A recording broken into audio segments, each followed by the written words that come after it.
Hello guys, আসসালামু আলাইকুম। চিত্রপুরী কৃষি চিত্র ইউটিউব চ্যানেল থেকে আপনাদের সবাইকে স্বাগতম। আশা করি সবাই ভালো আছেন।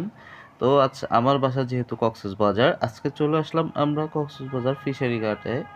তো আপনারা এখানে দেখতে পাচ্ছেন বিভিন্ন রকমের মাছ এবং বিভিন্ন রকমের সামুদ্রিক মাছ, প্লাস হচ্ছে অনেক ধরনের লবস্টার, তারপর হচ্ছে রূপচাঁদা মাছ, বিভিন্ন ধরনের মাছ এখানে পাওয়া যায়। আপনারা যারা একদম সাগরের তরতাজা মাছ খেতে চান, আপনারা সকালে 7টার দিকে বা 6টা 7টা, এটা সম্ভবত 12টা পর্যন্ত থাকে বাজারটা। আপনারা সবাই ওখানে গিয়ে আপনাদের পছন্দ মতো দরদাম করে মাছ কিনতে পারবেন।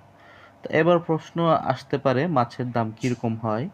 আসলে বাজারের চাইতে এখানে 50 টাকা 100 টাকা কেজিতে মাছের দাম কম হয়। কিছু কিছু সময় মাছের দাম বাজারের মতনই হয়, কিন্তু বাজারের মাছ আর এখানের মাছের মধ্যে অনেক তফাৎ রয়েছে, কারণ এগুলো তাজা মাছ।